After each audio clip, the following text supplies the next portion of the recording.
महान दुख में फंस गया, परिणाम में पता चलेगा, अभी उसे पता परिणाम में। इसलिए ज्ञान ब्रह्मबोध प्राप्त करना बहुत कठिन, क्योंकि बिना निष्काम हुए आप आगे नहीं बढ़ सकते। तो बहुत सरल उपाय है, चाहे जो हो, जहां हो, जैसे भी हो, आप सबसे श्रेष्ठ भगवान के प्रिय बन जाएंगे और आपको इसमें इस तरह की कोई विशेष कष्टमयी साधना भी नहीं करनी पड़े। श्रीमद् भागवत में कहते हैं, अहो बत स्वपचतो गरीयान यज्जिह्वाग्रे वर्तते नाम तुभ्यम।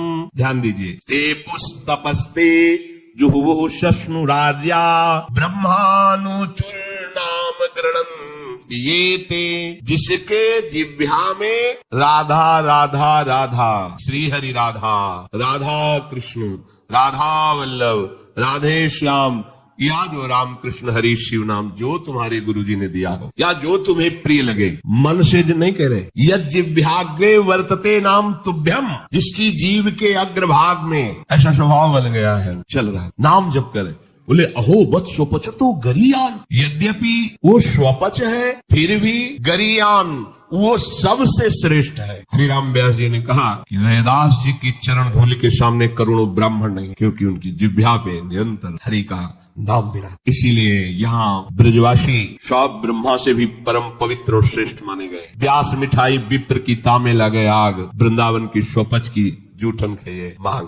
ये बड़े मस्त है ब्रजवासी। प्रातः काल एक बार मंगला करके श्री जी की जा रहे थे, तो एक माई ठेलिया में कूड़ा करकट मस्ती बिहारी जी के पद गा रहे, जपे जा राधा राधा नाम, बसे जा श्री वृंदावन धाम, मिलेंगे कुंज बिहारी ओढ़ के कांवर। ठेलिया कूड़ा के लिए रोका और कुछ बेट चरणों में प्रणाम। ये है हमारे वृंदावन है, जिनकी जिह्वा में बिहारी बिहारीन जी का जस बसा हुआ है।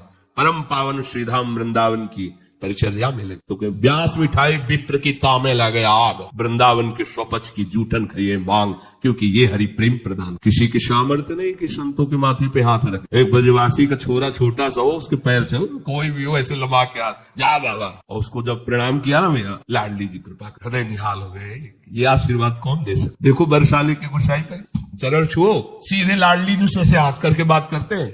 लाडली जी, आपको विश्वास नहीं, अगर विश्वास कर लो तो लाडली जी उनके करकमल से सेवित है, वो जो कह रहे हैं वही लाडली जी करेंगी। भोरी सरकार है, पर हमें मनिलता मन की होने के कारण इन सब भाव पर विश्वास नहीं रहता। कह रहे कोई भी तपस्वी उसकी समानता नहीं कर सकता। जिसकी जिह्वा के अग्रभाग पर है, उसने सारी तपस्याएं कर ली, सारे तीर्थ स्नान कर लिए, भागने की जरूरत नहीं, राधा राधा बोलो, सारे तीर्थ स्नानों का फल तुम्हें उसी क्षण मिल जाएगा। तुम्हारी जिह्वा के अग्रभाग पर श्री हरि का नाम, प्रियाजू का नाम। सारे वेदों का अध्ययन कर लिया, उसे कुछ अध्ययन करने की जरूरत नहीं है। जो बड़ी बड़ी तपस्याओं से, तीर्थयाटन से, वेदाध्ययन से, यज्ञ आदि से गति मिलना दुर्लभ है, वो तुम्हें नाम से प्राप्त। कौन हो, कहाँ हो, कैसे हो, कोई प्रश्न नहीं। जैसे हो, जिस परिस्थिति में, जिस विषय में फंसे हो, वहीं से तुम्हें नाम उठा के महात्मा बना देगा, तुम्हें धनवान बना देगा, यशस्वी बना देगा, तुम तेज से संपन्न हो जाओगे। नाम का तेज, भगवान नाम का तेज है, प्रताप है भगवान नाम का। एक बार नाम आप बसा के तो देखो हृदय में, जोर से आलाप लोगे नाम का, प्रकृति का परिवर्तन हो जाए।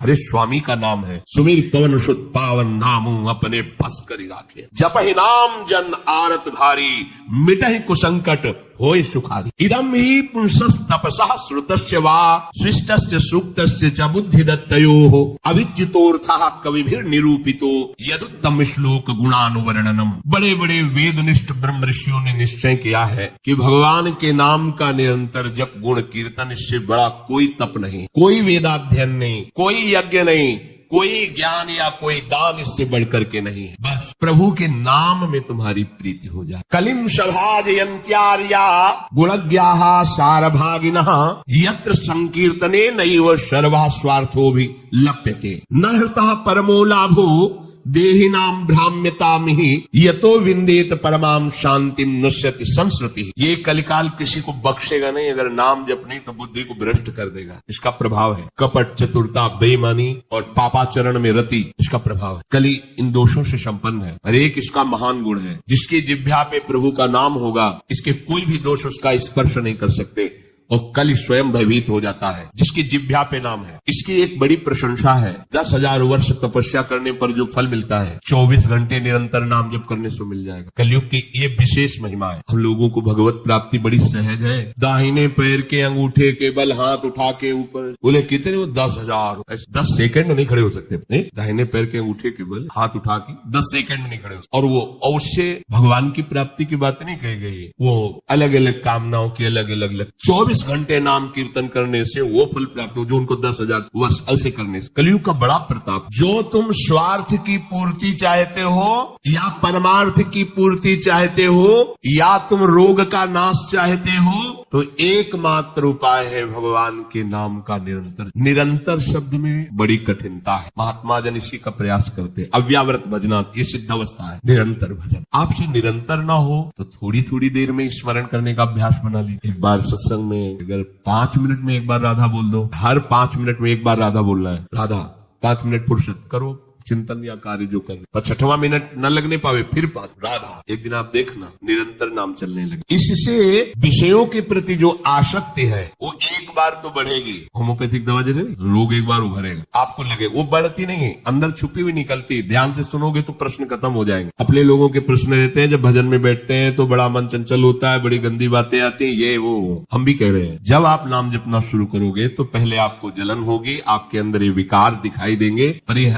आते नहीं है, ये जाते हैं। धीरे धीरे इनका शमन हो जाए। और जब कभी आपको ऐसा लगे कि अब नाम जपने में हमारा एकाग्र मन नहीं हो रहा, तो बहुत सुंदर उपाय है, ताली बजाकर नाम कीर्तन। अपने को विजय प्राप्त करना है मन पर, और विषय भोगाभ्यास। और ये ऐसा नहीं कि ये नाचना गाना ये सब, ऐसा नहीं, इससे भगवान की प्राप्ति हो जाए। जितने बड़े बड़े महान भक्त हुए सब नृत्य करते थे। मीरा जी रात रात भर नृत्य करती गिरधर के साथ। नरसिंह मेहता की करताल, 4 भक्त साथ है, करताल लेकर नाच गोविंद रीझ जाते। जहां कहीं 4 भक्त मिलकर कीर्तन करते होते हैं, नृत्य करते होते हैं, उन्हीं के बीच में गोविंद भी नाचते होते। हमारी अभी दृष्टि मायाकृति, इसलिए हम देख नहीं पा रहे। प्रहलादस्तालधारी तरल गतितया चोद्धवा कांशधारी वीणाधारी सुरसिंह स्वर कुशलतया राग करतार्जुनो भूत इंद्रो वादीन मृदंगम जय जय सुकराहा कीर्तने ते कुमारा यत्रागे भाववक्ता सरस रचनया व्यास पुत्रो बभूव। एक बार इन बड़े भक्तों का